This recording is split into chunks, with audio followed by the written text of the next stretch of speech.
if I do fart, I'll get up and go fart over there in the corner. Oh, you're gross, man. You are farting. I did not fart. Yeah, you are. No, I'm not. I like that this is a fight. I'll get up and I'll go fart. It's at your backpack over there. There's a fart in your backpack. Megatron must be stopped, no matter the cost.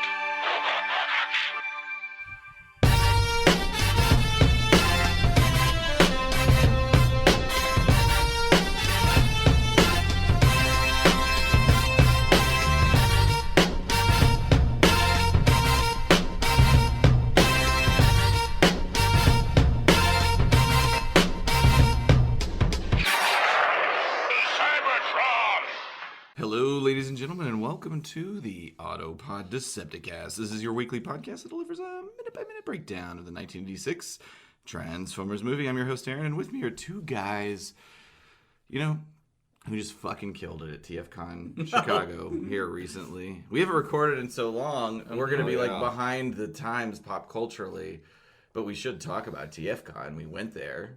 Yeah. Did you want to introduce us first, or Go ahead. Oh, I'm Ryan. Hi, You I'm don't Caleb. have an intro? That was it? Oh, good. Yes, we did crush it. I'm Caleb. Crushing Caleb. Conference crushing Caleb. Alliterative. It was actually really great. I've said this to a bunch of people that I wish we kind of would have had something on Friday instead of Sunday, which obviously I understand why we were on Sunday. But because I spent so much time being nervous and worried about our performance that it took a little bit away from enjoying the con. And then whenever we got up there and did it, it went off flawlessly and was wonderful. And there were tons of people there. Yeah. I don't know that I'll ever, if we were to do this again, I don't think I would have any nerves. No, me neither. Like, it would be smooth as ice. It's nice playing music as much as I have. Mm-hmm. I don't particularly get nervous in front of people. Yeah, as much as Ryan and I were talking about it, I did note that Caleb has never said he's nervous at all, ever. It wasn't really about being I'm not nervous being in front of people. I was just worried how our timing was going to be, and if the show was everything was. I was nervous about those things, but I was nervous about being in front of people. I guess as an extension of it. But you had you stuck to that's why you had such a hardcore script. Well, I had a script, but I had it basically memorized, so I had I had the freedom to improvise pretty well. I would have liked to have interjected some funny stuff more, but I think being in that environment I wasn't used to doing that. I would have liked I would have liked to inject some funny stuff, but I didn't have anything. Well, it wasn't. He remembered some. He remembered his gag about Carly being in the next round. Yeah, but I don't know how that went over. But if it didn't go over, it was my fault. I didn't catch that lob as well as I should have. No, it's okay. I think also that if we weren't constricted to an hour, I think I would have felt more comfortable in like going down rabbit holes, but I didn't want. You knew that we were tight on time. Yeah, so I was a lot more reserved. If we would have had that sweet Friday Flint Dille slot, where he talked for 7 hours about 5 Faces of Darkness. Well, episode 2. He's got a bit more clout than we do. Does he? Yeah. You don't think we're at his level? I bet you we put more thought into this movie than he did. Seriously, I mean, think about man hours. We've put a minimum of 80-something man hours. That's 2 full working weeks. Yeah, and that doesn't even include the research and other things. I know. It's possible we are on par for people who put the most time into. I don't know. Movie. He told a story about writing his version of the script with a buddy of it, or a friend of his, and the way he described it, it sounded like they were just up for 4 days on cocaine and booze. It always has to be script. Cocaine and booze. It was the 80s. Can they not be up? And it's LA. Can they not? Well, you telling me Flint Dille didn't do cocaine? The Autopod Decepticast does not take a position on Flint Dille's use of illicit substances. If you, listeners, if you haven't seen the video I made about our time at TFCon, go to YouTube and it's search it. You can search Ryan Jet Transformers. I'm sure it'll come up. But anyway, it's I did end up meeting Flint Dille and in a bathroom, doing cocaine. It was Friday night, or was it Saturday night? I don't know. I can't remember if it was Friday night or Saturday night. Let me set it up a little bit. Okay, go ahead. So it's Saturday. No. Saturday. Nobody can remember. Yeah, it's Saturday evening. It had to be Saturday. Yeah. It was the day So before. anyway, Oh, yeah, 'cause we got tanked. We all said we're at the bar. We're at the bar, and We all said we weren't gonna get tanked. Yeah. Well, I certainly got tanked. Oh, I did. I was okay, but Ryan disappears for a while, and then he comes back and he goes, "I just interviewed Flint Dille," and I was like, "What?" What said the liar? Yeah, so I didn't find out till the next day. yeah. Because you were holding court holding at a the court, bar. yeah. You had a gaggle of people Yeah. around you, and you were like, "Let me tell you about the transfers." It was probably about that interesting and articulate as well. Oh, you held their attention. I don't even know. I don't remember anything. I have gaps. I know I have some reasonable assessments of who I talked to, but I don't remember what we talked about. Sure. It was like this. Evangelists. I called Evangelist on purpose. Like I know his shit, and I was like, I was just wanting to chat with him. Diecast was one of those. Diecast, That's yeah, right. and Matt, yeah, he was. On the Anyway, phone. That's who we were hanging out with. We had Mike Seibert there, and also Michael Andrews. So it was a good time. So anyway, Ryan comes back. He's like, "I just interviewed Flint Dille." I was gone for like 30 minutes because my girlfriend texted me, "Are you okay?" And what had happened is, I wandered back over to the area where the conference was being Anyway, where the convention was being held, and it was shut down at that time, but there were bathrooms over there. And then I went in the bathroom, and Flint Dille, if you've ever heard him, has a very distinctive voice. And I heard him on the phone in the bathroom, and I'm like, I think that's Flint Dille. And so after What was he talking about on the phone? Was he on the pod or on in the urinal? he was at the urinal. I don't know why that's important.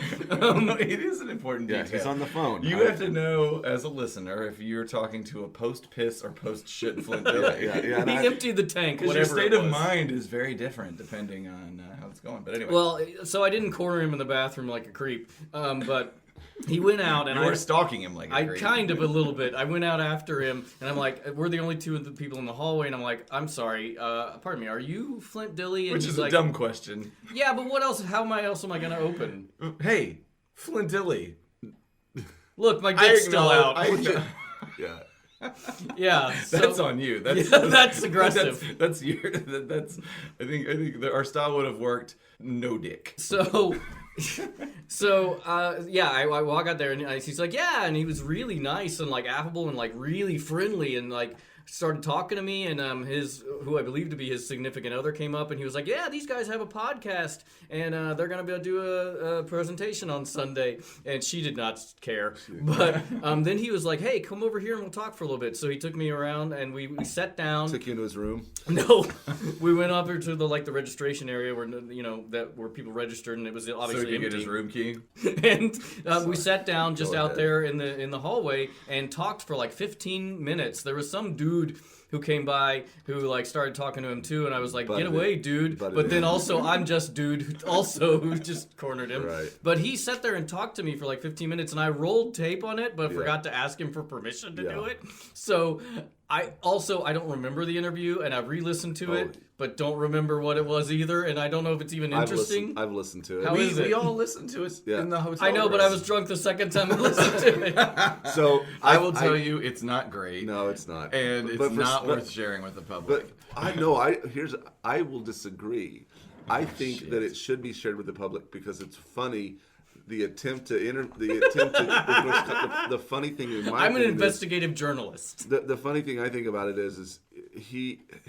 Well, it's not like he said anything controversial. No, he no, said, that's- he said what he says. No, but the problem with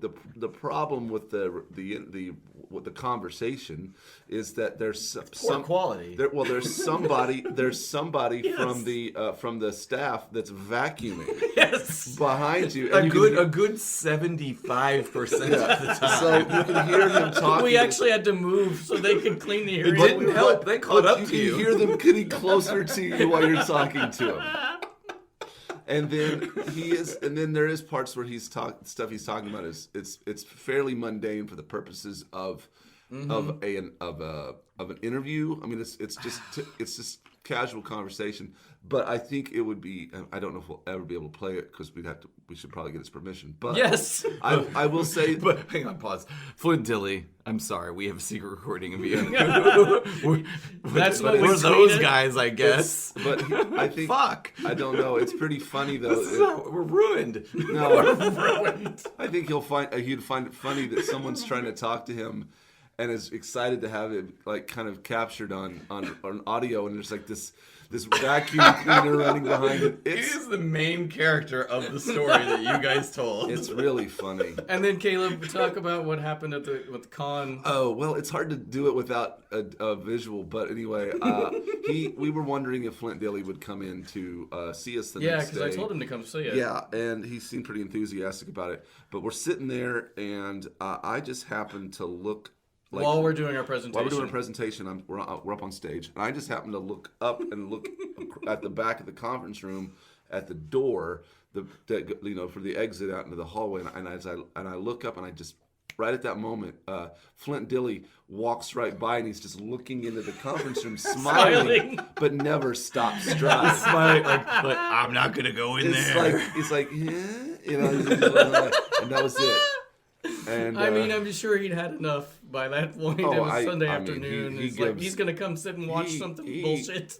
I'm impressed. I obviously don't know who this guy is before this podcast, and I sat through a couple of his panels, and he's great. I love like a guy who just gives and gives and gives. And Absolutely, like genuine and. Yeah, I was willing to talk to drunk Ryan on a Saturday night. I was very drunk. The thing that, people love him, and I'm sure that it's just going through the motions for him. But he has a manner, he's not a nerdy guy.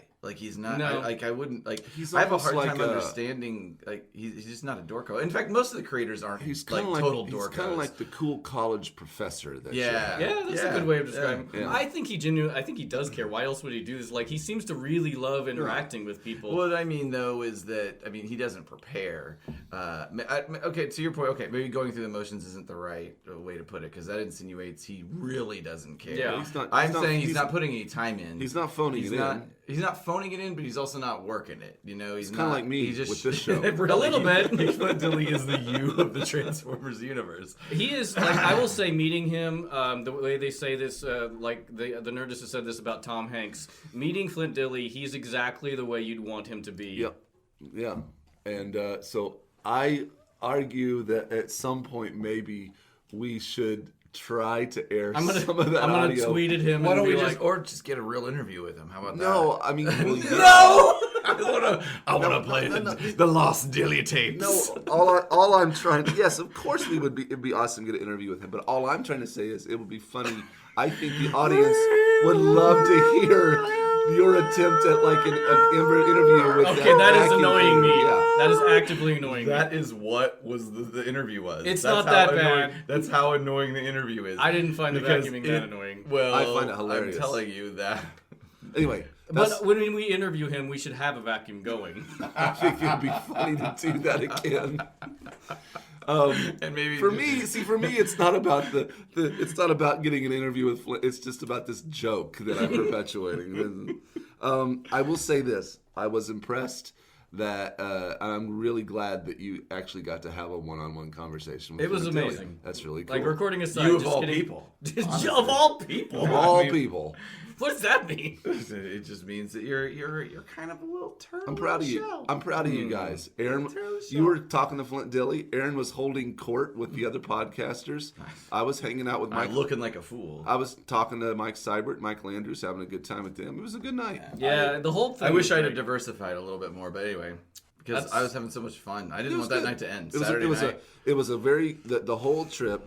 The bar closed. That was the problem. It was a successful trip. We achieved what we wanted to achieve, and then some. I think it exceeded our expectations. Yeah, it was a lot of fun. Absolutely. It's definitely a unique experience. You guys have been to there was a Springfield sort of 80s con or something like that. Was that comparable? This is my first con of any sort of. No, this was a bigger deal, but that was a different deal. That was It was more of 80s pop culture. It was just I wouldn't say it was. There was probably less people there, maybe, but it was just a different deal altogether. Right, I don't think they're not really comparable. There are nerd cons that show up around here, I think, and Branson has some sort of, and I don't even actually know what it is. Hold on, did we thank Mike Seibert Holy fuck! for like being there, flying to Chicago, being there every step of the way, helping us out as our MC in the audience, letting us use his room for rehearsal, being very kind to us, very gracious. Participating at a very eager and positive level. Yeah, like, no, it was awesome. He was, what does they call it? GGG? Yeah. He was GGG.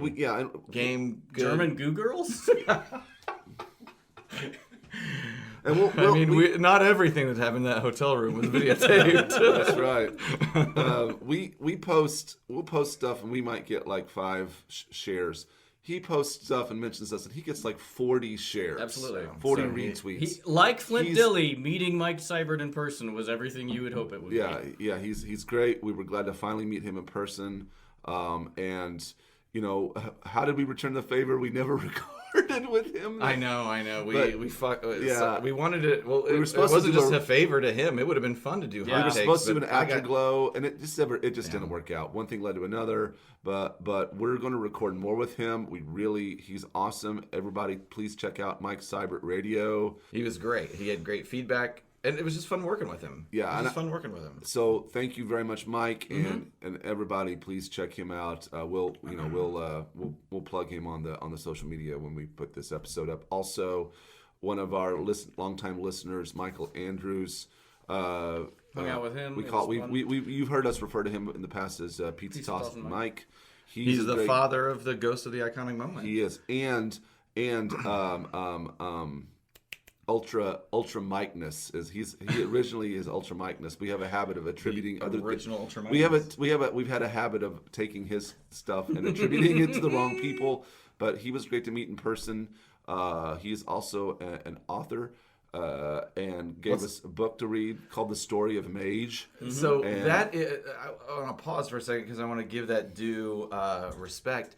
That is it's called Coming of Mage. Oh God, I'm sorry. That is one of the best book titles I've ever heard. It's pretty great. That is a great title. I don't know. I'm sorry. I just spit all over Caleb's notes. I'm really sorry about that. I know it's gross, and I know my mouth is just like trash right now. Aaron stayed up until like 4:00 in the morning. Last night was Melody's. But let's hold on. Melody and Jennifer. They're my wife and her sister. They're identical twins. And it's their 40th birthday party. Yep. You had to. It was great. You had to mix that shit. No, it was good. It was a good fun party. It was fun. I went to bed earlier than these guys did, but we're here in the morning. We're here this morning, and we're doing it. And I gotta tell you. So there's the answer to why this is so rambly. Yeah, no, I gotta tell you, Caleb. Hey, you know what? We got nothing to do. We're talking about the credits. We gotta beef up this tent. No, and we haven't talked in a while, so it's nice to recap. Yeah, we haven't everything. recorded in a long time. Yeah. But anyway, I'm not saying it's because you left, but after you left, things got that better. Party got fucking lit. we played Flip Cup for a goddamn hour and beer pong. And you know who the best Flip Cup player was? It was a tiny little girl named Ruby. To be clear, she was not drinking beer. She had Dr. Pepper. She if she was north of 8, I would be surprised to hear it. She's a very tiny little person, tiny little child. And with a broken arm. With a broken arm. And she fucking flipped all the cups, dude. Like every time she was up, it was fun watching her because every time she would get it over, all of it, the whole crowd would just explode. Like it was. I mean, we would do that anyway, but anyway, it was just really fun. It was a lot of just good vibes and good feelings, and playing those stupid college drinking games is still fun as an adult. There's no reason to stop playing stupid. Stick with the basics. Don't go with the really complicated. I'm fairly good at beer pong because I play that game at Incredible Pizza all the time to win, and I can consistently win Carolina 30 tickets. You can play beer pong. First of all, let's context. Incredible Pizza is a Dave and Buster's local pizza concept that also has go-karts and video games. And but they don't have beer pong, and they have no beer in it. They don't serve alcohol. It's just the game. It's just Pong, like the same game. What beer pong is one of the games. I want to have a couple quick recollections from me about the con. So I bumped into a great group of people in the lobby. They're called the Realm of Collectors. Did you guys meet these guys? No. Have you met them, Caleb? Nope. It's a group of collectors called the Realm of Collectors, and I don't know what their objective is, why they exist, other than to just be good people that have collections of Transformers and put it out there. They're basically a Transformers collector. Are they like the Guardian Angels back in New York? They're kind of like the Guardian Angels of the Transformers world, as I see it seriously, because they're always wearing karate outfits.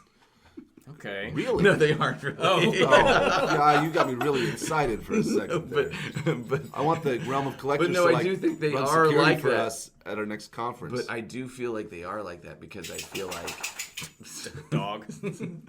I feel like they are sort of, if you get on message boards, it can get really weird and heated. If these guys feel like they're there to be the reasonable voice. Okay. Of the fan. Well, that's fun. They were very nice to me and Melody. Wandered drunkenly, especially me, into the lobby, and we hung out with them for probably an hour. Wow. And basically, but I think the Facebook group is about 2,000 strong. Wow. And it's if not more. Sorry if I'm understating that, but just this group of people, and they've built up I don't even know how this happens. Like, I don't understand the logistics of building up a community like this, but it's just an independent community of Transformers fans. And they can be found on Facebook. You have to answer some questions and get accepted into the group. I don't know if that's how most groups are, because I'm just not on groups. I'm not an online guy. You got some vetting. So anyway, shout out to those guys. Shout out to Transmissions, WTF at TFW, Radio Free Cybertron, and Steel City Bots. Caleb got mad at me. We had one of a classic passive aggressive exchange. Text fight? It wasn't even via text. Caleb was trying to be the nice VP of social media that he is.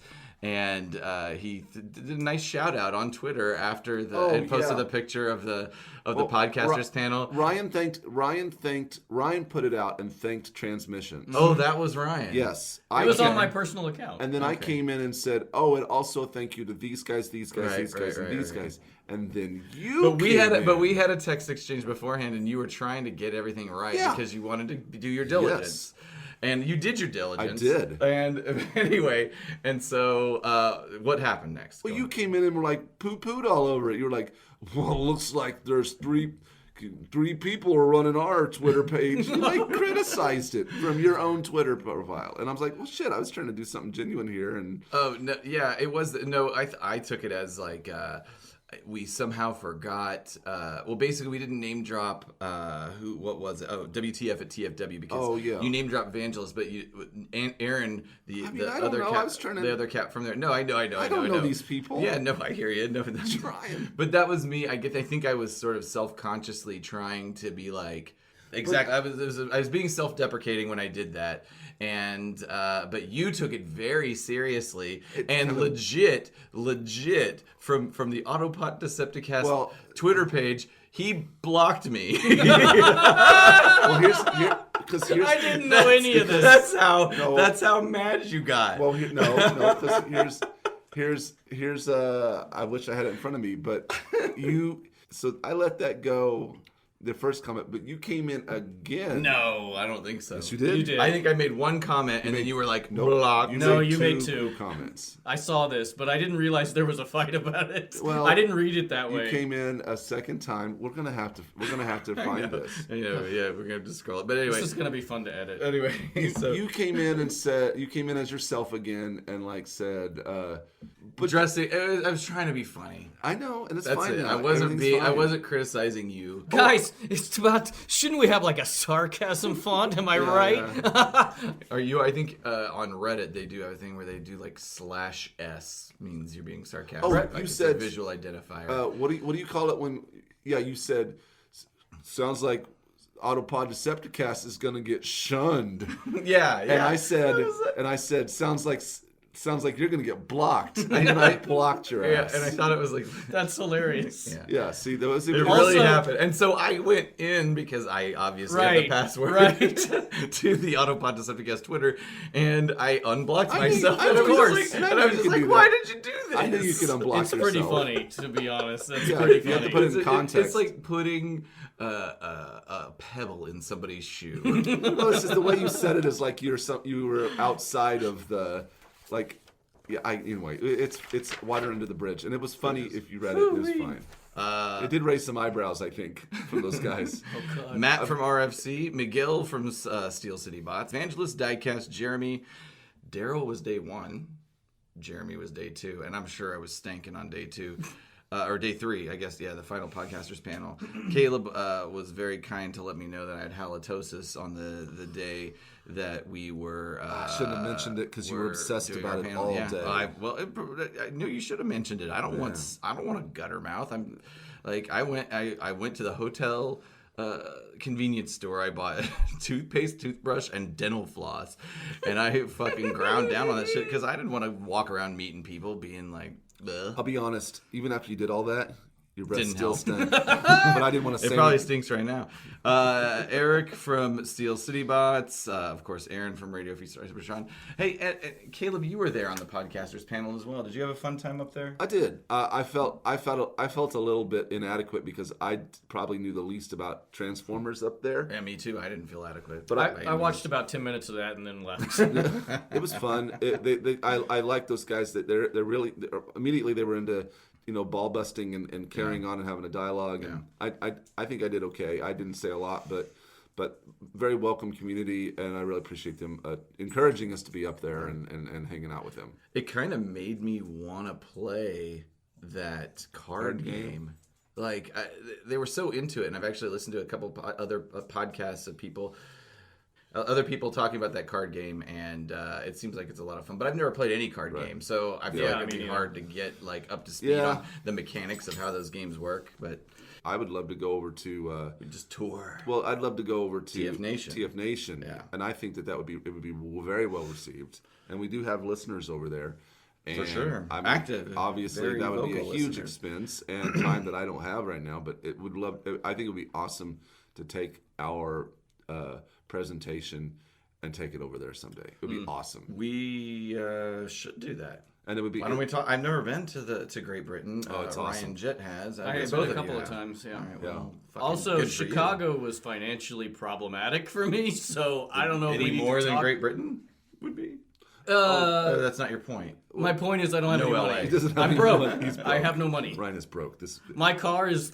I have to put a half a bottle of antifreeze in it every day because it leaks coolant onto the engine. Yeah, and so we need to fix that. We should, sure. Yeah. I'll We just talk need to to them. ask. I know that there's a lot of people out there that are concerned about the quick turnaround of TF in Shy to LA. LA because that's in March, and Just if for anybody that doesn't know, at the conference they announced the next year's date and locale, and they announced it was Los Angeles. Yeah, Burbank. Yeah. Like right outside the airport in March or April. March. Like fuck. And they're calling and for our purposes, they're calling it a G1 reunion. I know. And I'm like, that's fuck. a bummer. And California will be nice, and who knows who's going to show up at that? But I'm just like, I can't. No, I can't eat. I can't justify it. Yeah. I know some people can, and that's awesome, but that's the one I would really love to go to. It's also because like a lot of the bigger names are presumably live in there. LA. So Well, how about this? How about maybe perhaps the listeners can help us out and buy some of our products. Good plug. This is a transition. But seriously, if you'd like us to go out to TFCon in Los Angeles in March, why don't or you? even if they don't want us to, we have merch available. One way or another, you've been getting free shit for long enough.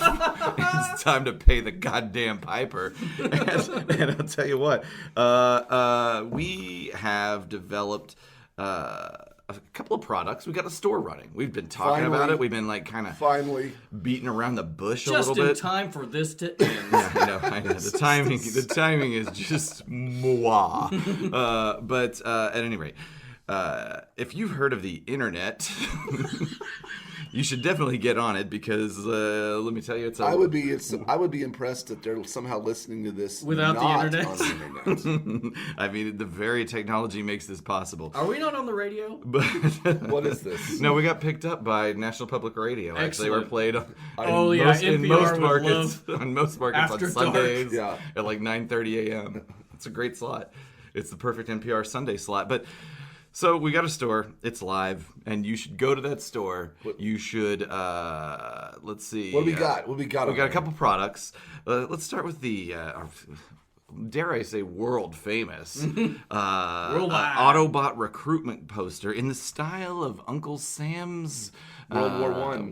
It goes back to World It's War I. Veterans Day. Yeah. By the way, we are recording on Veterans Day. Happy And Veterans- publishing. Yeah. This is the I quickest don't think turnaround so. of any recording. I don't think so. Oh, we're we not talked publishing about today? this. I have Uh-oh. to go to my mother's birthday This tonight. is the 100th. This is the 100th anniversary of end of World War One. Yes. There we go. All right. So at any rate, Product. illustrated by the one and only Ryan Jett, we have There is an the MMA fighter cut named poster. Ryan Jett.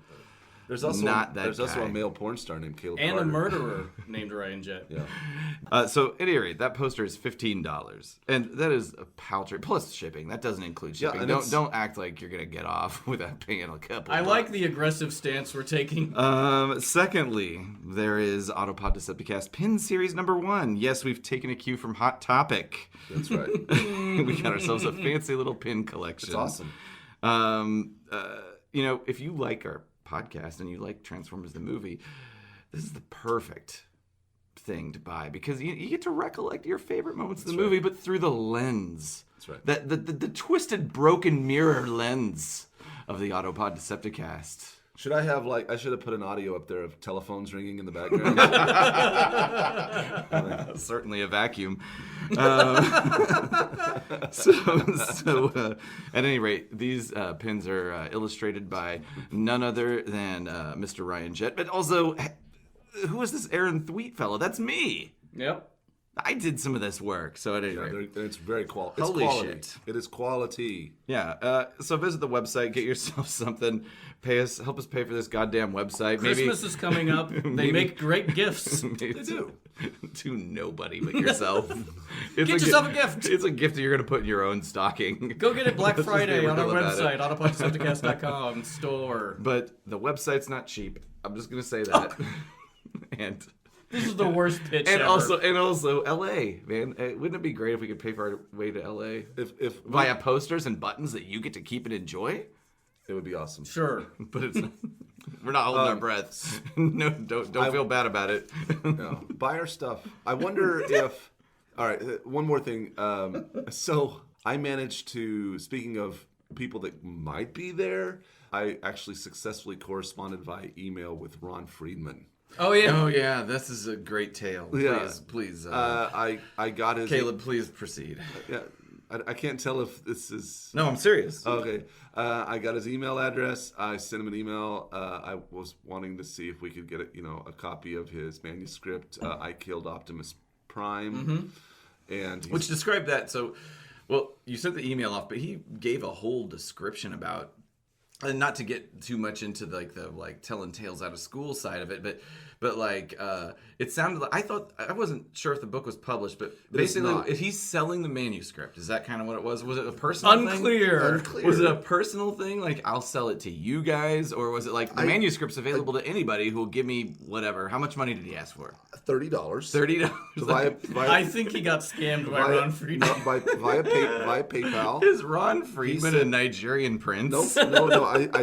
He responded. It was a very nice response. But he said, send me $30. I'll send you the manuscript. It's like a hostage but situation.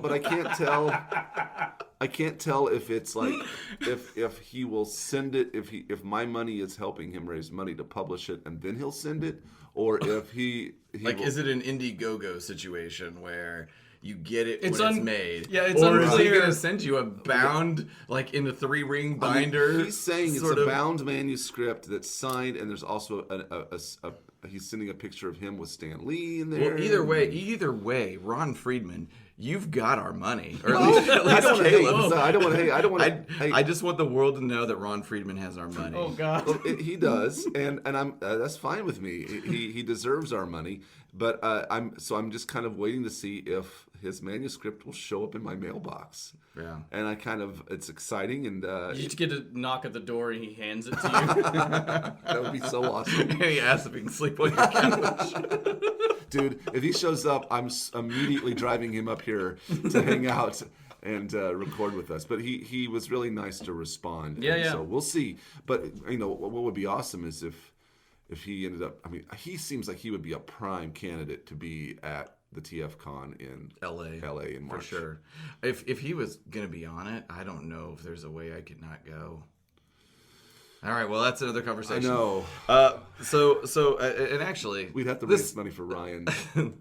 It's true. Somebody buy me a car. Hey, isn't We're there... not. You're not driving out I there. think there I might know. be- I just need a car. He just I needs think a there car. might be a one-way LA from Branson, maybe? Well, I know there's Allegiant- definitely one from Northwest Arkansas. Allegiant flies to L.A. and it's From Springfield? Yeah. Oh, well, shit. So Well, that's it's part of cheap. it. That's part of it. Okay, well, we'll keep talking. Yeah. Hey, listener, maybe you've just heard the good word about Autopod Decepticast, and you're excited to jump on this locomotive and let it take you wherever it may be going. But starting with this very episode, this is like hopping on a train, or dare I say, Astro Train. And, Jettison some weight. It's like hopping on a vacuum cleaner. and this is the stop right before going off the cliff. Oh. Back to the Future 3 style. Too many references in there. Wow. This, I beg of you, you need to stop what you're doing and go back to episode 0. I already did the Digital Underground reference, All right, Caleb. good. I got it. You saw me cross my arms. I did You that in a previous immediately saw episode. you get No, I concerned just about it. wanted you to know that I wasn't letting that opportunity go, or I am letting it go purposefully. Okay. But I am about to ruin. Wow. But we're in the credits. We've been covering this movie minute by minute for this will be the 84th minute, and This is taking there's us a lot year of and a half. there's a lot of the general content is we're watching something on screen happening right now. We're covering the credits section, and I behoove you. I mean, don't get me wrong. I feel like this is great stuff, guys, but I behoove you to go back to the beginning and listen. Start with episode 01. Yeah, anything but this. Basically, this is a formality. The fact that we've been What's talking he to talking about? before we finish ourselves off, not in a good way. I don't know where this is going at all. But before we finish this movie off, as the last credit floats to the top of the screen, that's what we're covering right now. And I'm just saying, go back and listen to more of it. We're almost done. So go back to this. 1. Our Christmas episode, number 41. Do you have a favorite episode other than that? That's a pretty good one. That's a classic. Our most popular episode according to iTunes is number 8. Really? That's probably a terrible Sorted one. by popularity. What was that one? I thought I pulled it up, but I'll tell you, those early episodes, those are McGruff the crime dog. They're a little rough. They're great. Gotta polish those edges. But definitely we found a voice. But anyway, I mean, that's the point of art, I guess, is art like this to develop. Yeah. But I don't want you to feel It's a unwell. long walk to get to this start of this episode. It really is. At any rate, okay, we'll get into it. Last episode recap. We're an We've hour been in. recording for an hour. That's okay. Hey man, we can do whatever the fuck we man. want. This is our podcast. It's true. We make the goddamn rules. As long as I'm done by 12:30, we're good. So we had we talked about animation direction, we talked about story consultation, editing of all disciplines, recorders, mixers. Is it pronounced Toei or Toei or Don't know. But those people and their producers and the key animation and checkers. I put key animation at the top of this minute, but we already covered that. And I covered a little again. It in sounded brief. like you guys had more Little bit. on that. So get into it. There was a lot of those key animators. I have a little more, but I'm gonna bring Do it. it. I'm gonna bring it in when it's my segment. You do. Okay, so like Aaron, as you mentioned in our last episode, key animators are the ones that draw the quote-unquote major cells. They're like the bookends, the ones with more detail, the beginning and end, where the pose and expression are the most important, and then action occurs faster in between, which is where we get in the next section of the in-between animators. But there... Yes, Caleb? I want to interject on the in-between animation checkers, it says there. Yeah. At first, I thought maybe that those are people that, and I thought they play checkers on their break. I'm not going to give it to you. In-between animation checkers. No. That is let's play the worst dad joke in-between ever. animation It's checkers. not the worst dad joke. I'll tell you. I don't know if I told you this, Aaron. I think I did. Last night, when we were getting ready, West and I, to come over to the party, she was talking about using Shea butter, and I said, "Hey, you should try this new thing I found, Shea Guevara butter. It's revolutionary." That's a great joke. Great dad joke. Yeah. There is no denying. Nobody take that. Actually, tell your friends. But Caleb's dad joke that he just made, though, it wasn't even really a joke. It was just a terrible pun. Well, mine was a pun too. I thought it was pretty funny. I laughed at it. I like to picture it like that's just their job on this movie. Well, no, it's just like when they're not animating, they're playing in between animating. They're playing checkers, in between animation checkers. They call it that. Listener, vote this out on Twitter. Listener, are you listening? Is anyone still here? We had an issue with our RSS thing on Squarespace and can't tell if anybody's listening or not. No, we did get it validated. That's true. That's true. It's an error. The reporting, the analytics are fucked up. There's some fucking buggy codes, and there's more than six of you. But it is funny if in a way you could read it, you could interpret it that once we announced that we were coming to TFCon, the listenership went tanked. Oh, yeah. But whatever, it's not true. Yeah. People make business decisions based on analytics. If we were to have done that, we would have just committed suicide. That was our business decision. Anyway. So lots of these animators, there's so many I can't go into it really, but lots of the animators went on to do Dragon Ball Z, Sailor Moon, a bunch of other Japanese like anime and stuff.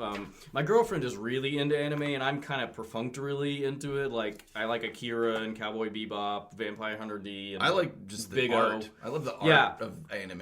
I don't love the style of storytelling and sometimes some of the tropes. There's a lot of exposition, and that's a cultural thing probably. But I hands down always love the art. The art is fun. Yeah. No, I was just saying, I looked up to see if there's a definition of anime, and it's kind of vague. It just means in the Japanese style. So, yeah, but it's kind of like in the Japanese style. the cartoon equivalent of a conservative's view of obscenity. I know it when I see it. Right, yeah. It is funny though. You like so much modern, even American produced animation. I think is influenced by that. Well, also literally created in Japan. Right, well, sure. Like we outsourced it Korea. in South Korea. Yeah.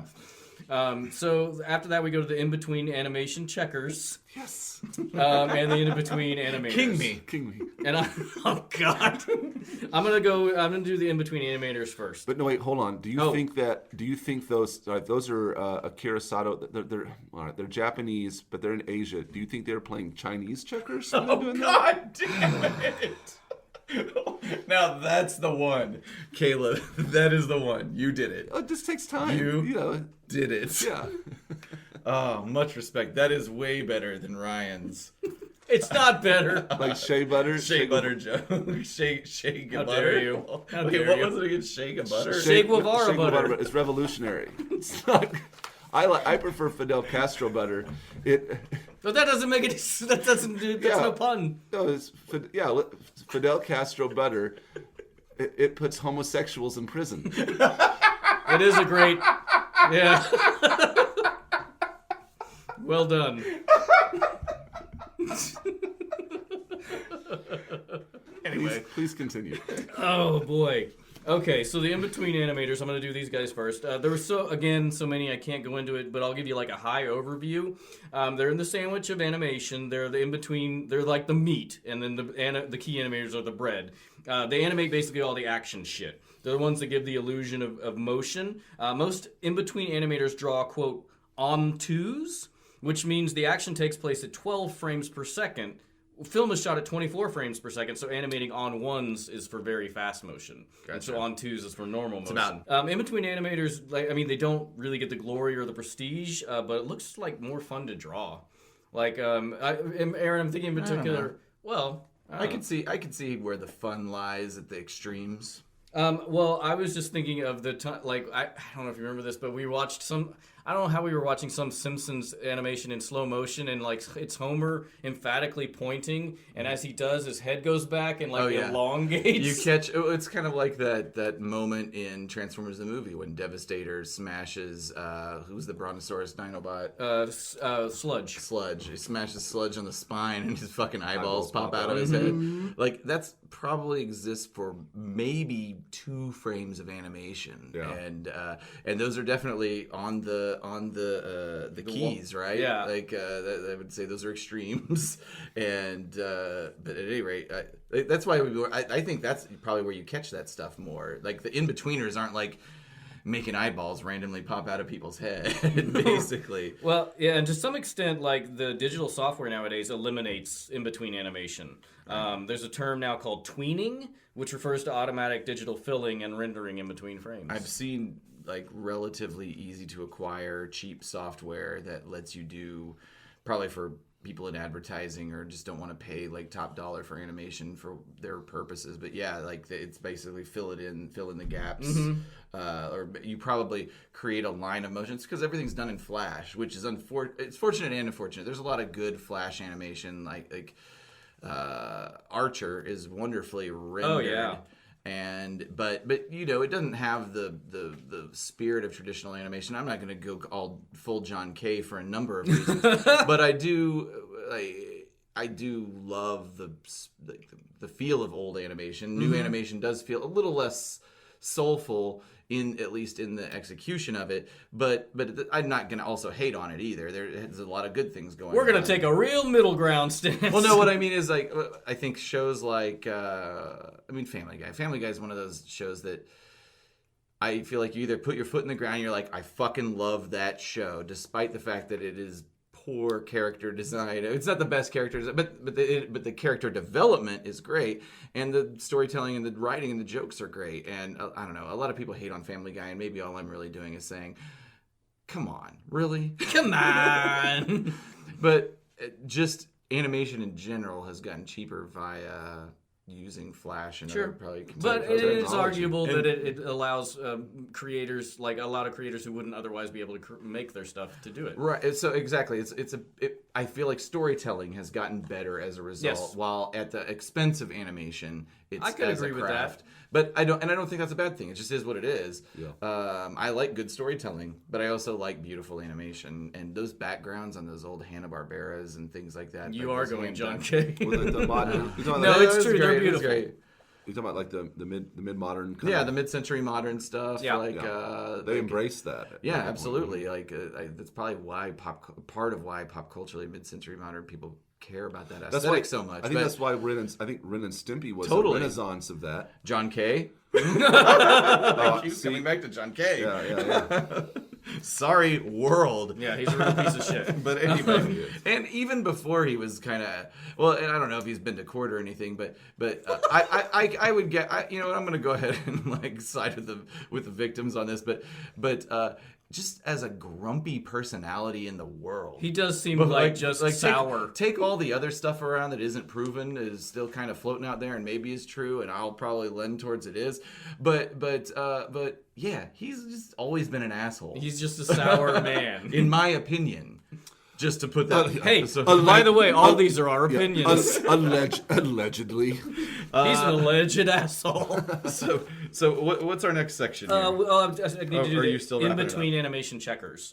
Finally. And I'm going to mispronounce... King me. I want the taquito. I hate this. I quit the podcast. I'm probably going to mispronounce these names, but Akira Sato... Hiroshi Abe and... You want me to do this? Yeah. Where are they? Right here. You've got Akira Sato, Hiroshi Abe, and Ryukichi Yoshizawa. Thank you. Very good. Oddly, there Where is are we? Are they? What are they? they're the animation checkers. The Okay. in between animation checkers. Okay. Basically, they're like there's not a lot of work on IMDb for these people. Mostly just in between checker work, and that's it. So I don't know. Maybe there's like a curse, like thinner, but it's like obscurity. I'm wondering if some of the people that are based offshores, particularly eastern side of the world, just don't get their information populated in IMDb. It's 'Cause possible. I found that across the board as well. Like people who are definitely Asian, I'll say probably Japanese, would have the credit and they would have 3 credits, and they would all be like Hasbro properties. It would be like G.I. Joe the movie, Transformers the movie, My Little Pony the movie, and that's it. And it's I've got like some stuff I know to you say didn't about go. that I know later. you didn't go to college to get 3 credits. I know, but I think that IMDb is pulling from specifically like American-related stuff sometimes. I think, Probably. too. Well, it's also it could be like pseudonyms. Like they That's true as names well. change all the time. Like because it's like- probably tied to the unions somehow. I don't know. I would imagine, and I was. It gonna- sounds like a conspiracy I was theory. gonna talk- It's tied to the union. I was going to talk about this a little later. I think that probably over on their side of the pond, in that circle, I'm sure that they're very well known. But just Right. because of the information that we're basing our research on, Right. it's limited. Well, and maybe they're not well. I mean, Maybe they're not knows who well a known. final animation checker is, whether you're fucking I'm sure that from the United States or I'm sure that in Asia. I'm sure that in their industry over there that they're a house name. Right. Maybe. Well, I'm trying and to give them some more I credit. haven't. I would say all these people are at the top of their game. Yeah. I haven't even described what they do, but basically they're like the supervisor for the for the in between animators, and we all know how fun that is to be Supervised? You're not doing your TPS reports, Brian. You're away from your desk a lot, Brian. Stop jerking off in the fern, Brian. This is not about me. I'm gonna let you have that sequence. Thank you. Thank you for letting me do that. Welcome our new co-host Brian. That's all I got. That took you through back. Oh wait, no, are we at background art? Caleb, is that you? Yep. Well, please proceed. Sure. Okay. Background animators. Yeah, essentially background artists and background painters. They realize and line and color the backgrounds. We talked about the Hanna-Barbera stuff. Exactly, and like even our final credit sequence here, you've got the background of Cybertron and outer space, and so they're doing all this, and they're taking that. They're looking at storyboards and they're creating these backgrounds based on that. The background art director, there was a handful here. Robert Schaefer, he is well known. He worked for backgrounds for Hanna-Barbera, Ruby Spears, Universal, and Disney Television Animation. And Ruby Spears sounds like a porno name. I don't know. And probably of Sounds most like a restaurant chain to me. and probably of most interest to our listeners, he did Marvel Productions, where he also drew and painted on G.I. Joe, Transformers, and Jem. He's got a lot of credits, starting in the early 70s as a background artist for Fritz the Cat. I have a Fritz the Cat guy as well. Yeah, Jabberjaw, Super Friends, Heathcliff, Scooby-Doo, Robotics, Transformers the movie, G.I. Joe the movie, Jim, Alvin and the Chipmunks, Dino Riders, The Real Ghostbusters, Teenage Mutant Ninja Turtles, Dino Riders. Teenage Mutant Ninja Turtles, Tiny Toons, and Muppet Babies, Attack of the Killer Tomatoes, The Legend of Tarzan, Mulan 2, Fox and the Hound 2, Jungle Book 2, Cinderella 3. So I thought that was hilarious that they called it Cinderella 3. But it so essentially... Really creative title. So She fell asleep again. I woke her up got again. He got hired by Disney later on, and he came in as a background animator for like their directed DVD, directed VHS. Ruby stuff. Spears starring in Cinderella 3-Way. He did. He's really accomplished. He's really talented. He did backgrounds for movies, including Dune, Conan. When he we're did a lot talking of about heavy background metal. movies for a movie like these live action like Dune, Is it like what is that? What they call it, where you do a background and it ultimately the foreground gets superimposed on top of it? I don't know what it's called, but you get the idea. Yeah, I mean, yeah, it's, yeah. You know, it's essentially the background, Right. which is what he's Hey, Uh, seems to be a specialty. he got his start in the '60s as a title designer, which is doing lettering, I love that. and Saul Bass was a great title designer. he then jumped into he did all kinds of stuff. He even wrote lyrics for the theme music for an episode of Lassie in 1971. He was a background illustrator, art director from Disney. This guy is the Alan Thicke of Yeah, the he did a lot of animation stuff. world. He's now an independent animation professional. He painted keys. Okay. A good example of his work on a blog I found showing his key for the interior of the Terrordrome in G.I. Joe the movie. You can pass that around. Wow, Caleb really he is more prepared than he has ever been. So I have something to say about background keys based on this blog. Background keys are not used in the final animation. They can be without color or fully painted and are an overview of what a location, interior or exterior, looks like. Okay. Generally, they come before the storyboarding stage so that the storyboard artists know what a location looks like before planning and drawing the scenes and shots in and around that location. Keys are used as a reference also for background artists and background painters who will then fully realize in line and color the backgrounds needed. Feels like a lot of work for something you're not going to use. Keys, keys are like, to give Quick you an studies. idea They're of studies. their study of, and then the background artists use that, and the storyboarders use The that. background art, I mean, don't get me wrong, I love it and it's great, but background art, I would assume, has to be made in a fast way as well, right? Like, it's not like you get to spend a couple days or a week on a background I guess, but piece. the guys do. Even if it's done very quickly, these guys are really, really good at their craft. They make it look good. I make this look good. So his credit, Robert Schaefer, we're talking about here. His credit in G.I. Joe the movie is background art direction, and the whole background unit on that production of the movie is they've got a background supervisor, 3 background art directors, a background designer, 9 background painters, and 1 background coordinator. That's more robust than Transformers. Some of these folks were in the States at Marvel Productions, and others were in Japan at Toei. A few uncredited ones may have been elsewhere in Japan and Korea. I'm curious how that relationship worked. Obviously there was a lot of collaboration east and west on this project. I think so. And I just wonder okay, the Asian unit's gonna work on this scene, and we'll work on The this. Asian unit also sounds like a porno name. Oh, Jesus Everything Christ. sounds like a porno name. I might just be horny. Yeah. So anyway, that leads us to the other accredited background art directors for Transformers the movie, who one of which is Japanese, Takeo Sawada. Not as much about him, but his credits include Hoyoyo Space Adventure, Final Yamato, Odin, Transformers the movie, and Digimon the movie. Some of his animation cells can be found online at the Akihabara Art Gallery in their Toei animation collection. Is this why you had us watch those videos? Not yet. Okay. That's coming up. But then we got another guy. So the next guy, Dario Campanile, or Campanile. This guy is interesting. He was born in Rome. He's Italian, classically trained painter. He hung out with Salvador Dali. Whoa, Sweet. In the 19th, so yeah, his artwork kind of has not exactly surreal. Also porno. Not exactly surreal, but like fantastical looking. Surreal painting. All right, so metaphysical. Okay. So he in the 70s he came to California to get a feel for the art world and try to break into the art world in the U.S. His artwork was well received, and the owner of a gallery in Beverly Hills offered him a one-man show. This show apparently was really successful, and it introduced him to collectors from the movie and music industry, as well as bringing him offers to paint book and album covers.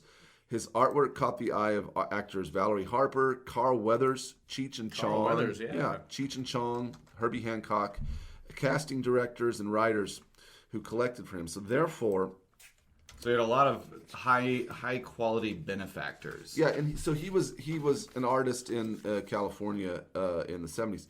So in '86, after working in LA for a while, he was honored to be chosen from hundreds of artists to create the 75th anniversary logo for Paramount Studios. Yeah, Aaron just pulled that up. And you have a printout of when it. you see that mountain in Paramount Studios, Wow. That's his work. He's the one behind Nice. that, and so That's incredible. yeah. You did so much more justice to your people than I did to mine. You know, some of them are better than others, but of mine. Some of mine. And Dario is definitely cream of the crop. He looks like Britt from Flight of the Conchords. No. He does, but more masculine. He's very Italian looking. Yeah. He moved. So in the 80s, he moved. He's I still. love this one of a tiger sort of walking over a naked woman. I'm assuming this is his work. Yeah. But they're all floating over a waterfall. You can see his strength in background animation. Oh, yeah. On this stuff, like he's really got a touch for it. He's got the touch. So I like his people renderings as well. yeah. He started an art gallery in the late 80s in Carmel, and then he moved. The tiger naked lady theme is It's prevalent. Is his work. He currently, I think he lives in Hawaii and is illustrating these days. Somewhere, Worst places to be. somewhere, it's interesting that I did not find any discussion of him doing background art, but in the middle of all this, in the late 70s and early 80s, into the 80s, he did background art for Scooby-Doo, Yogi Bear, Super Friends, the Super Globetrotters, the Fonz and Happy Days. Yeah, the Fonz and Happy Days gang, and finally the Transformers the movie, where his surreal metaphysical style works well. This is a badass piece right here. It's like almost He's sort of really like good a at clouds. mountainscape and a canyon, and it's like a person is sort of embedded into the groundscape, and you just see their head emerging and their feet. I could see emerging. that on a Trapper Keeper. You can see that. That's the truth. That's the truth. Very like if it's not Lisa Frank, it's this guy. Yes. He was in that era where that kind of stuff was really very popular. Even I even love his still lives. His still lives are really cool. But I really love his renderings of men and naked ladies and naked men. Like He's good. It's a very it's surrealistic. You can definitely see the dolly piece of it. But I also love the contrast. The light, like the use of light and shadow is great. Playing with light Exactly. and dark. All right, man, great, So- good get, Caleb. So yeah, very good talent on Transformers the movie Absolutely. for background. Those are just the directors. So Here we go. so there was the assistant background designer Tadaomi Shimokawa. He started in the late 60s as a background artist for Pyun Pyun Maru, Space Warrior Baldios, Beast King Golion, Choriki Robo Galat. I don't know these, but I'm saying them in case there's probably people out there like, oh yeah, like that are really into anime. Sure. Dragon Ball Z. He did other anime for the Toei stable. I figure a lot of these guys are, like Toei. Maybe I'm making an assumption. That probably makes sense. I But mean, like you Toei had your stable. strategic partnerships with your Japanese business partners, and so Yeah. and Toei seemed to be basically doing a lot of the hard work. And the reason that I'm making that assumption is because a lot of these other Japanese guys have a lot of similar work that they worked Right, on. Like exactly. Kazu Ebisawa, lots of background art for anime, UFO Robo Grenadizer, Tales of Zestiria. Right. They're all a part of the same company. Fist of the North Star, Akira. But this guy also did Animaniacs, Tiny Toons, Transformers the movie, Final Yamato again, G.I. Joe the movie, Toshikatsu Sanuki, similar, Gugu Ganmo, Dragon Ball Z, Final Yamato, Transformers the movie, G.I. Joe the movie. I think that the success of Transformers the movie, G.I. Joe, and other U.S. animated features contracted out to Toei during this era is a testament to their extraordinary ability and aesthetic. I think that a lot of your films during that time, animated, where you had these guys that had been in Japan that had been doing these really awesome animated movies, came in because just for a short period of time, Toei allowed those guys to be involved in American productions, and then they Cut 'em off. They cut 'em Yeah. off, and and it's too bad, but but for us anyway. But those guys, it was good. So anyway, that's my takeaway from that part. Next, we've got the background department manager, Ryuichi Sugimoto. This is the saddest title I've ever heard. He probably played a lot of in-between background or animation checkers. You got Ryuichi. You gotta get a couple more bites at that apple. Ryuichi Sugimoto background department manager. He was the production manager on Dragon Ball Z, Sailor Moon. He worked on Fist of the North Star. He also was involved in the Louis Vuitton Superflat monogram movies from the early 2000s. Artist named Takashi Murakami. I sent you guys that to watch. That Louis Vuitton had in the early 2000s had a thing they put out there where you could buy their bags and had like these illustrated flowers on them with a smiley face. Japanese super flat.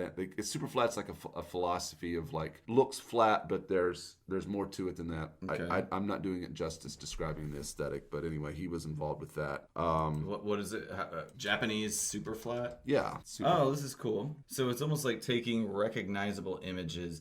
The guy that did the Kanye West graduation album cover, I think, is Takashi Murakami. This guy is like he's the shit. he's a superstar. He's known as the He's a Japanese. superstar. He's known as the Japanese Andy Warhol. Yeah, he did a Kanye West album cover. His work is great. I would love to get my hands on it. It's very pop culture. Oh, absolutely. Very clean anime influenced, but I feel like it's vector based, or I don't know. It's hard to say, but it mashes up different digital and hand illustrated animation when he does actual animation.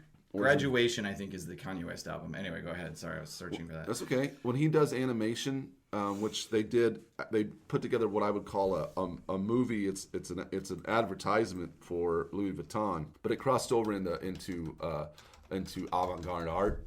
It mashes up different animation styles and techniques together, and that's part of the super flat philosophy. It looks cool. It's compelling to me. Yeah. So I have a hard time seeing it on my wall, but sure. But it's cool. Yeah. So that's Ryuichi Sugimoto, background department manager. Part of that scene. So yeah, he got involved with that scene. Oh, I'm still going. I've got the chief cameraman. And what is an animation cameraman? Well, I was just gonna ask that. I found 4 descriptions of that. First of all, the animation cameraman operates a special camera to make animated cartoon motion picture films. They place the background drawing on a horizontal easel over which the camera is suspended.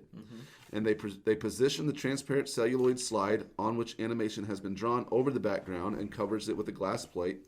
And then they expose the frame of motion picture film and repeat that process over and over again. And horrible. They have to regulate the exposure and aperture to obtain the special effects such as fade out and fade ins. They probably work with people like who I'm going to get into, the color key people, because you gotta make that color right, man. That's right. So he's taking the keys, the background animations, and the in between animators and all that, and they're putting that all together. No, I get it. Shooting it. There's a camera, Ryan, and it's okay. So the chief cameraman for this movie was Masatoshi Fukui.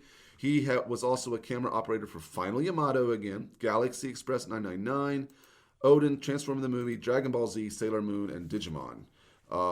Then you had the animation cameraman Masaru Banzai. He did Final Yamato, Odin, Transformers the movie, G.I. Joe the movies. He did a Sonic CD video game. He did Sailor Moon.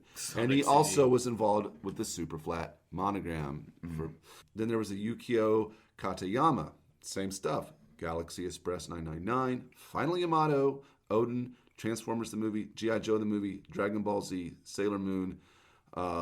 After reading some of these, I feel like I need to check out some of these films, like Final Yamato, Galaxy Express. These are all movies, Japanese anime from the late 70s and early 80s. And I saw some clips of them. They're really great. And I think it was awesome that Transformers the movie was able to capture, again, some of the talent for that film. Final Yamato. I know I've talked about this before. Sure. Yeah. It's coming up. Final Yamato is an 83 Japanese. I want to talk about this for a moment. Please. Final Yamato is a Japanese anime science fiction film, and it's the 4th theatrical movie of the space battleship Yamato saga. It was shot in 70 millimeter print, and it had a running time of 163 minutes. Wow. Making Final Yamato the What if we were covering that minute by minute? It makes Final Yamato the longest running animated film ever made. Wow. 163 minutes. What is that translated? I can't do the math. What do you mean? Into hours. Over 2 hours. 2 hours and 23 minutes. Yeah. Okay. Jesus Christ. That's long by any movie standard. Yeah. And so what's interesting is the space battleship Yamato, if you want to bring up an image of that. Sure. How similar what really captured me is I'm into World War II history. It looks so much like a real battleship that I decided to talk a little bit about the actual real battleship Yamato. Mm-hmm. And I have a picture of the real battleship Yamato. You can see all of how many turrets this thing had. Wow. This was a battleship built there. So there's the space battleship. This just makes me think of Midway 1943, that video game. Yeah, Battleship Yamato was a battleship built for the Imperial Japanese Navy shortly before World War II. She and her sister ship Musashi were the heaviest and most powerfully armed battleships ever constructed. Wow. Displacing 72,800 tons at full load and armed with 9 46-centimeter Type 94 main guns, which were the largest guns ever mounted on a warship. Damn. And she had 9 of them. Named after the ancient Japanese Yamato province, Yamato was designed to counter the numerically superior battleship fleet of the United States, which was Japan's main rival in the Pacific. She was formally commissioned a week. Just that circle of guns. I know. Yeah. Look at this. It's insane. She was formally commissioned a week after the Pearl Harbor attack in late 41. Throughout 42, she served as the flagship of the combined fleet. You got to commission that before you. That's what I was going to say. I'm like, you guys really should have jumped on that. They started construction on her in 37. Oh wow. She was So she was commissioned. put into active duty. They launched her. So she was done. They were Production done. was done. Yep. Okay. They launched. I was thinking commissioned to be produced. Because you would not want to arouse any Start that suspicion. project. So I guess they that declared makes sense, war okay. and then they launched her. The only time that Yamato fired her main guns at enemy surface targets was in 44 when she was sent to engage American forces invading the Philippines. So anyway, by early 45, the Japanese fleet was depleted and badly hobbled by critical fuel shortages. And in a desperate attempt to slow the Allied advance, Yamato was dispatched on a one-way mission to Okinawa in April 1945 with orders to just simply beach herself and then fight until destroyed, protecting the island. Because there wasn't enough fuel, they have her run around. They were like, all right. So she just became basically a fucking turreted bunker kind of thing. Yeah, that's right. But the task force that she was part of was spotted south of Kyushu by U.S. submarines and aircraft. And on the 7th of April 1945, before she could beach herself, she was sunk by American carrier-based bombers and torpedo bombers with the loss of most of her crew. That's right, our boys took her out. I can't help but make comparisons between the battleship Yamato here and its comparison with the space battleship Yamato and the USS Enterprise, where you've got like the carrier Enterprise, and then that was inspired to be like a space vessel. Enterprise has been the name of many ships. The Japanese had a lot of national pride for this, and it's interesting that they took that historic ship and translated it into a successful longest science fiction by time movie. Yeah, so I don't know what other measurement you'd do longest by, but my dick. Oh, saucy. So that is all for me for that section. Where does that take us to? Model color key. That's me. The Battleship. Just one. Whenever you sent us those videos to watch, Caleb, it just made me think of in the 90s there was a cult called Om Shinrikyo, and it was in Japan, and they used anime. They made anime movies to like recruit people, and it was Shoko Asahara was the guru of that, and they made their own sarin gas and released it on the Tokyo subway and killed 5 people. That was those guys. Yeah, it didn't get a lot of coverage because it was the same. I remember it being in the news. It was the same day as the Oklahoma City bombing, but they made their own anime movies, which was Om Shinrikyo is a crazy story. All right, sorry. Go ahead, Aaron. That's okay. No. So we're going to move on to the model color key. And it is interesting hearing you guys. Like, I didn't do research into any of your stuff. Because nobody has time I like for that. to be surprised also. But it's interesting how it all ties together. And the color key artists are definitely pivotal in tying all this together because basically the whole look, visual, color, tone of the film is derived by these people. Like the sort of like they make decisions on just like the color schemes and also the lighting. Like they in addition to being skilled background painters, the color key people also know, like, it's their job to know how the lighting is going to happen, and like not just how it works on the screen, but I think functionally working with the camera people and the lighting technicians to make sure it translates well when it's photographed. Okay. So they set the mood of a scene by developing color schemes that would be appropriate for a scene. So city siege in the daytime, that might be like their project that gets handed to them. And then they got to figure out how to make that look good and compelling and cool. And I'm sure they have ideas for that already, but they have the creative liberty to kind of push it. So the depths of a Sharktacon pit. What if you were handed a memo? No context. What color should this be? Nighttime on a junk planet. So at any rate, this was the duty of Phyllis Craig, and she passed away in 1997. And in addition to this movie, she worked on 79 episodes of the series. So she wasn't just a movie bulk of the series, dude. She was the color person for the series. Like she was the one. Wow. She got her start as an ink and painter in Disney. She worked on Peter Pan, Lady and the Tramp, Sleeping Beauty. She also worked on a ton, you guys will love this, of Garfield stuff, including Garfield, His 9 Lives, and Bobby's World, The Critic, The Simpsons, King of the Hill, and The Twisted Tales of Felix the Cat. Everybody's got their dark, seedy, pervy history. Fritz the Cat. Oh, maybe I confused that. I was thinking... Yeah, Felix the Cat is way different. What is Felix the Cat? He's just a cat. He's a cartoon cat. Oh, I was thinking this whole time that it was the thing that your guy was. Felix is a cat. The pervy stuff. I'm just a cat being a cat. Ladies and gentlemen, if you weren't alive in the 80s, there was a dirty cartoon that I saw on the shelves of the rental store all the time called Fritz the Cat, which was just like...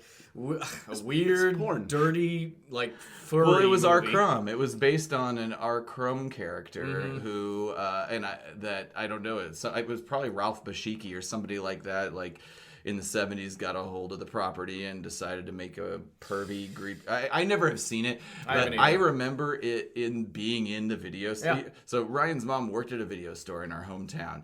And so Ryan had all the access to the hot vids. I stole a videotape of Basic Instinct when she worked there, and I used it for masturbatory purposes. Oh, okay. I'm glad you clarified.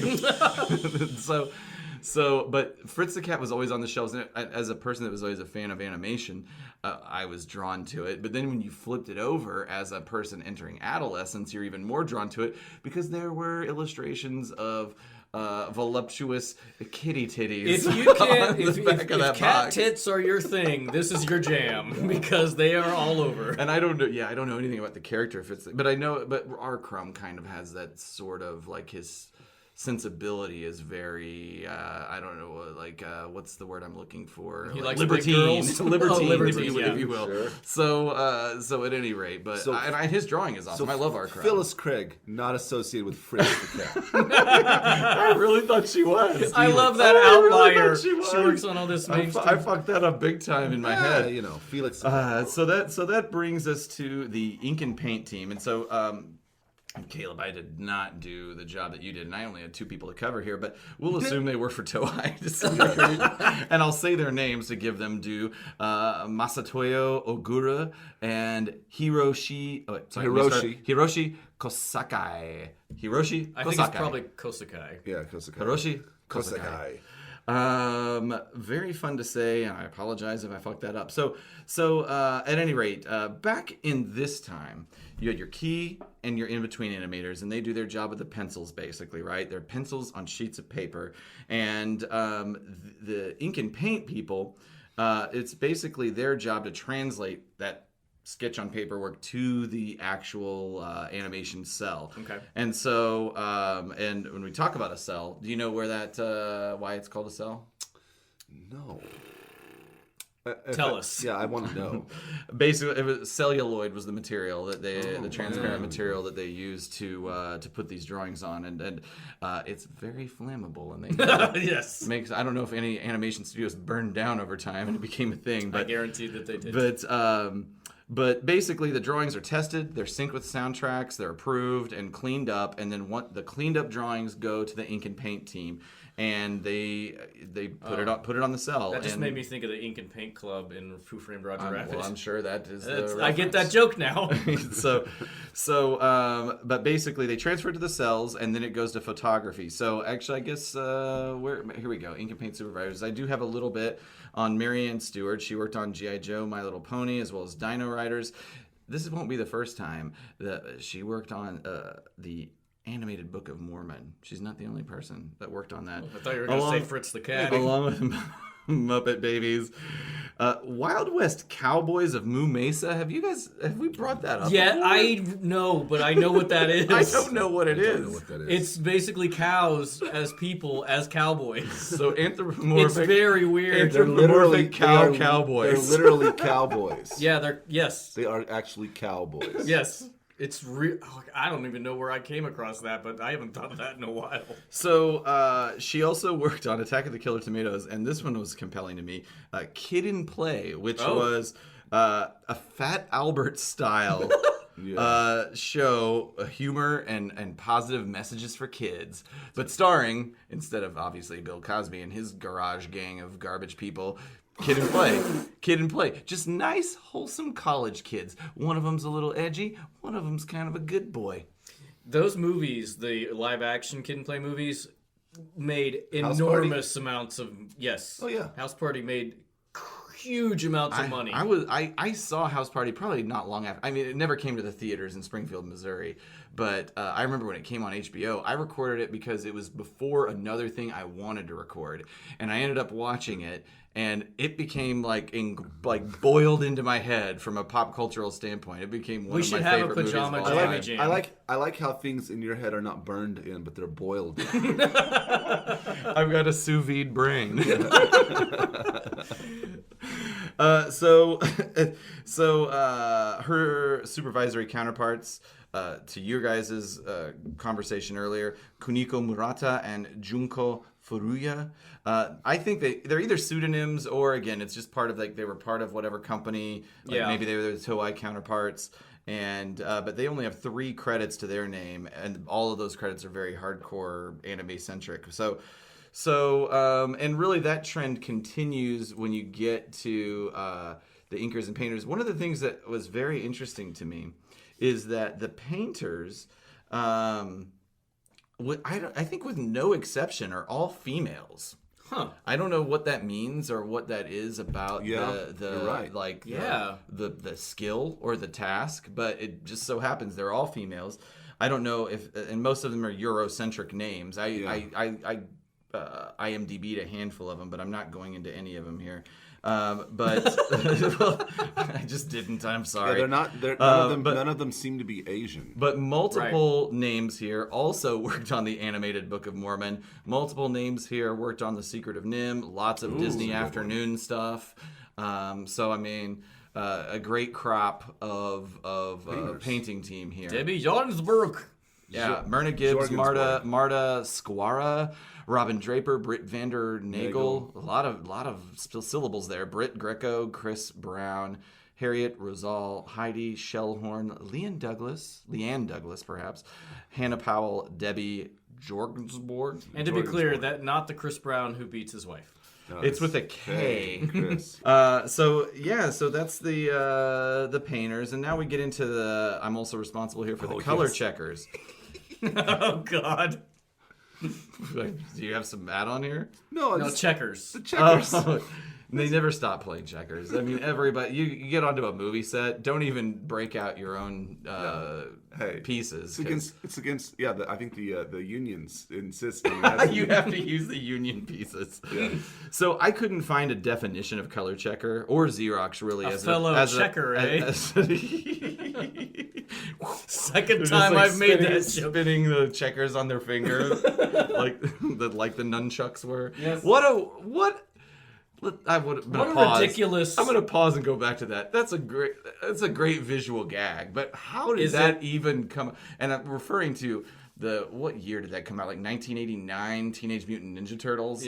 Movie, a live action movie, and the Michelangelo character meets up with a member of the Foot Clan in a Who brawl, has nunchucks. and he has nunchucks and does some fancy nunchuck stuff, and they have like a nunchuck off, don't they? Yeah, but they have a chuck off. It's basically like a dance, like a dance off, but with nunchucks. And so they do that, and there's a lot of fancy chuck work on both sides. But Michelangelo is somehow declared the winner because he has the ability to spin nunchucks like a basketball on his finger. On the chain. The chain is spinning on his finger. The chain is the center point of that. And because he can do that, everybody decides he is the best chucker.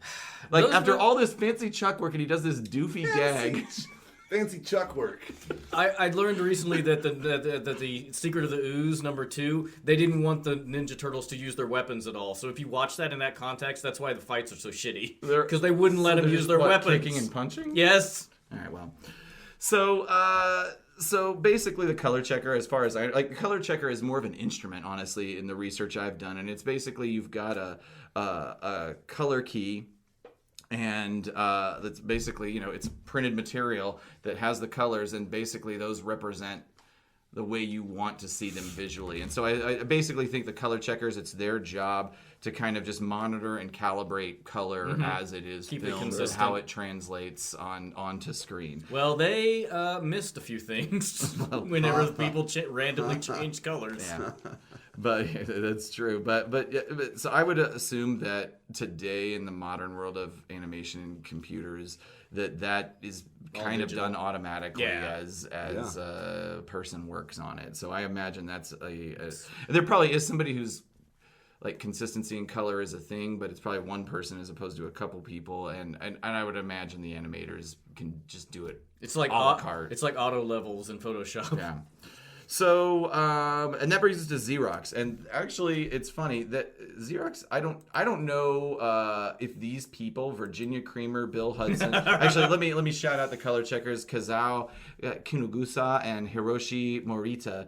The Xerox people. I don't know if they were employed by Xerox and contracted out to work on this movie, what it is. or if they are just like you had technicians that just know the Xerox machine. But let me give you a little background because the Xerox machine saved Disney animation. You don't say. I just did. Oh shit! I want to know. So honestly, the Xerox is responsible for creating new efficiencies in the animation industry that basically helped make it more financially viable. Really? So basically, it kind of all started around the Sleeping Beauty era of Disney. 3. And honestly, Sleeping Beauty, if you were to watch it, it is a high watermark in terms of animation, style, and just technique and consistency, and was an amazing artistic achievement. And unfortunately, it was a bomb. And so it was like it took 6 years to make that movie, and it bombed so badly that it nearly sunk Disney Studios. It was a huge. I've seen specials on it. It was a huge undertaking. I mean, they put a lot of planning and meticulous hand. It's gorgeous. Yeah. It's surprising. And it's very mid-century modern. It is. Speaking of that, it's very stylistically it probably ingrained in a lot of the people that developed that style throughout the 50s and 60s, or I think Sleeping Beauty was a reference point almost. Yeah. It's surprising that's so it's such a huge part of Disney canon now that it was that it was a flop. Yeah. Well, so Disney had to lay off. I did the math on this. 86% of its animation staff after this. Their animation studio went from 551 people to 75 people. Holy shit! And basically, I can't remember. I don't know enough about the history of Disney, but Roy, I'm assuming he basically was probably Walt's right hand man, and definitely, certainly an executive, but he begged Walt to drop animation. Like, let's just make live action movies going forward because this just we all know how good those are. Fucked everything up so badly. But Walt Disney, animation was his thing, and right? Nazis. So, I'm not getting into that. So he wouldn't have that shit. And so after you had Sleeping Beauty and 101 Dalmatians was their next film in the pipeline, and essentially where Xerox comes into it, and they actually did use it a little bit on Sleeping Beauty in some places, but basically from a production standpoint, you have your ink and painters who you've got the sketch guys and they sketch it out on paper, and your ink and painters literally will paint on the cell and using the sketch underneath as their tracing point. Well, the Xerox basically said, we don't need ink and painters. We're going to use the Xerox machine to transfer these sketches directly to the cell. Okay. And then we can just have the painting go underneath it. So you basically cut out an entire step of the process, a very labor-intensive step. Yeah. And your sketches are just translated. So basically that's kind of how, in general, animation, like the look of it became sketchier, for lack of a better word, because you're taking these pencil drawings and that's what you see as your outline on screen, as opposed to these like nicely painted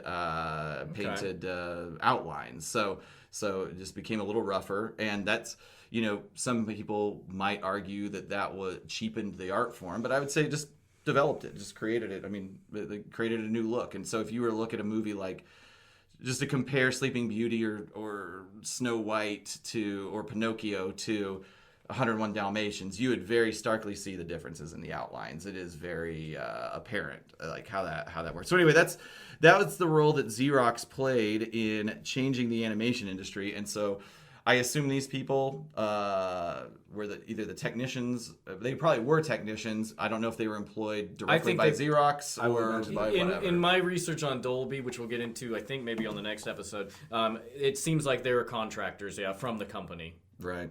So that brings us to script continuity, which I think is Caleb. Yeah, that's right. Script continuity, Yoko Okamoto. IMDb only lists Transformers the movie, and I can see why. Wow. I kid. Feels like a shot fired, but I don't know exactly how or at who. Because there's no continuity in this movie? I kid. Based on our script deviations in multiple animation studios, this movie had to be a bitch to maintain continuity, and maybe they quit after this. What is the difference between the Friedman to the final screen?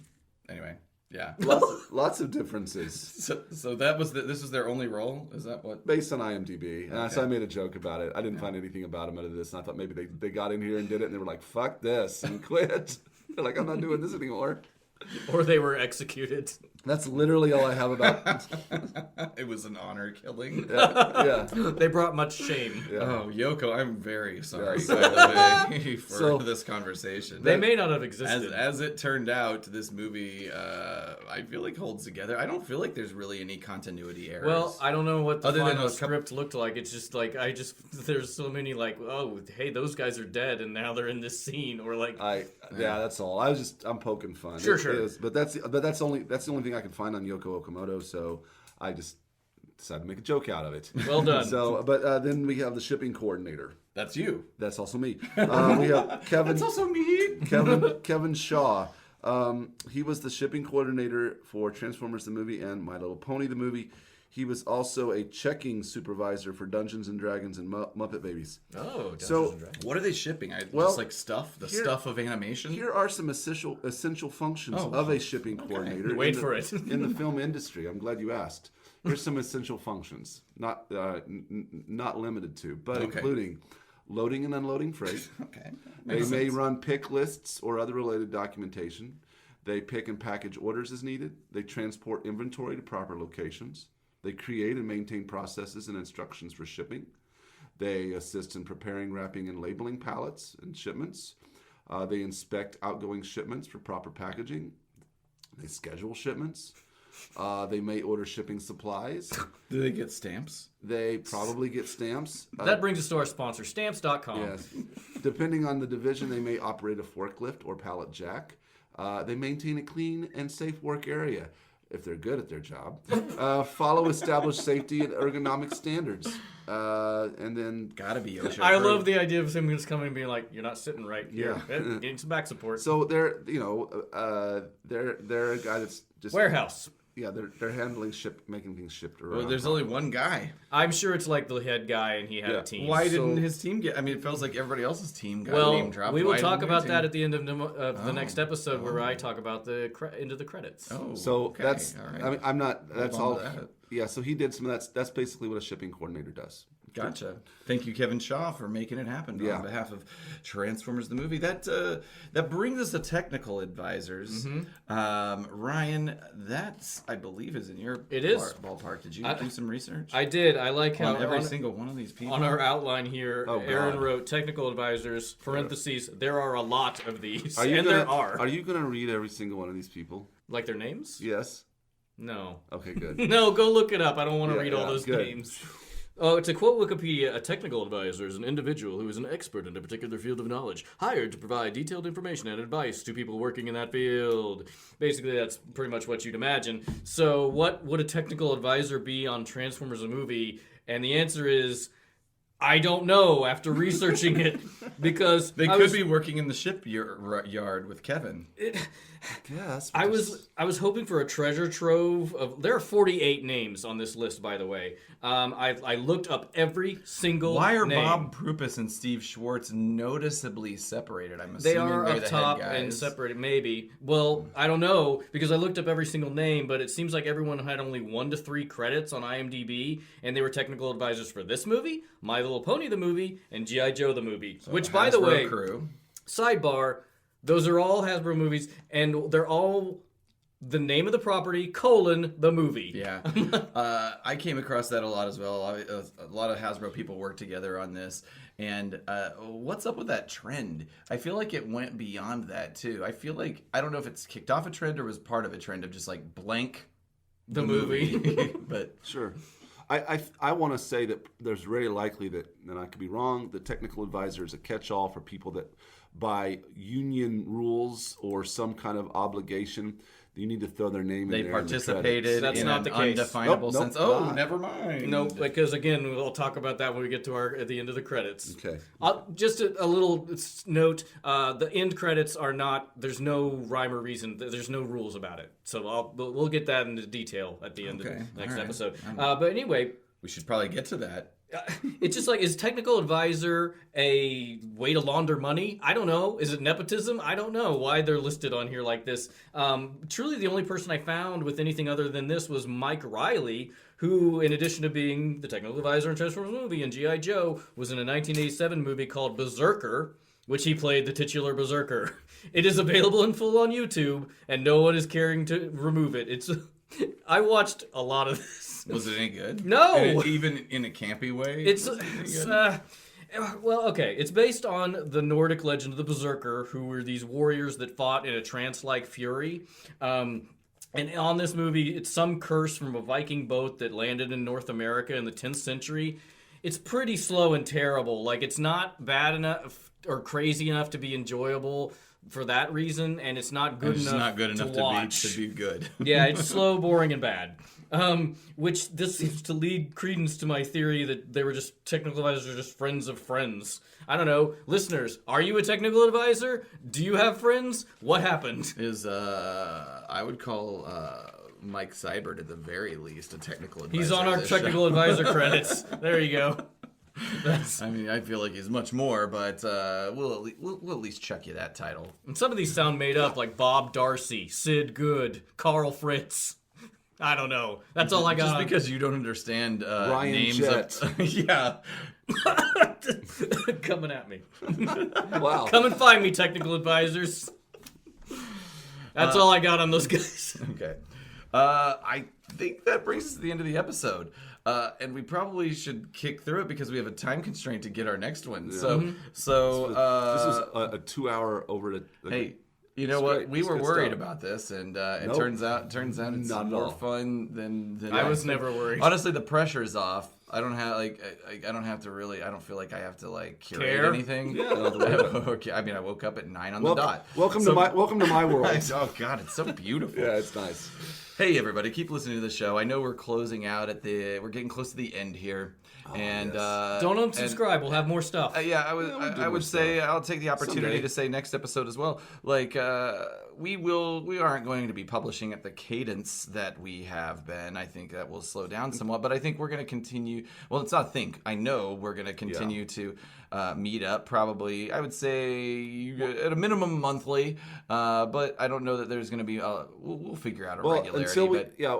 Until we figure out more on what we're really going to do. Yeah. I mean, we may go back to this pace, but for now, we need some sabbatical. Yeah, I think that's a great way to put it, and I think that I don't think we're talking about a long sabbatical, but I do think that as it comes back up, it'll be more centered around certainly Transformers as the basis, but I think special topics and things that are tangential to Transformers but related. Like I could totally see us doing like a G.I. Joe the movie thing. I would like to do a mini series of G.I. Joe the movie. I want to have a whole series where I try to track down Ron Friedman from the manuscript. Oh, yeah. I've paid him. I'm outside your door, Friedman. Give me that book, I know you you're in there. bastard. So, at any rate, we've got a lot of ideas, and we'll come together, and it'll definitely. I mean, it'll all be related to Transformers, if only tangentially, and Transformers the movie. But we're definitely not going to like start reviewing toys. I did want to ask you guys, and I Not kind of... that I love. I mean, I could try to do that. Actually, I would love a Caleb Reviews. Oh God, YouTube It's- channel. I got Just your big ass thumbs breaking shit. your sausage fingers. I play piano. That is actually What? You should be able to figure it out like those Rubik's Cube kids that can like with their eyes His closed hands are in just one a hand. blur and it's transformed. It literally goes when you do it, and you do it that fast.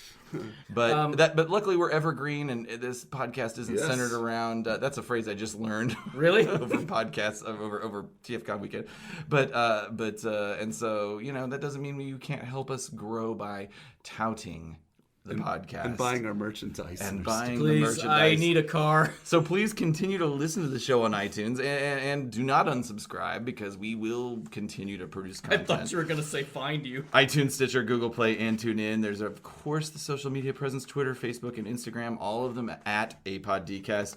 And then our web presence, AutopodDecepticast.com. Yes. And I would love more ratings. I would love more subscribers. Don't unsubscribe. We'll continue Have to we put said out that content. And Maybe go back and listen to some of your favorites. yeah, or just just continue to be our friends. I think the people that we've met as a result of doing this are special to us. Yeah, it was great to meet everybody. It was really... it's really fun. just the environment and meeting everybody who was so nice, and we're all there for the love of this in different iterations, but it was just that was the first con I'd ever been to, and the whole thing was top to bottom wonderful. I loved it. And it's fan run. Like there is nothing like I mean the corporate element is obviously it takes business to make it happen, but it is an interesting community, and the third party scene is an interesting thing. As a person that collects third parties, and this is very tangential, and I'm going to wrap it up really quickly, but there's some drama there as well. Oh. There is. I don't really Oh. Yeah, business practices. That's interesting. Maybe that's a special topic for later. Bye, everybody. Okay, bye. Bye. We'll just have a weird start ending. Let's do it. That is going to be tough to edit.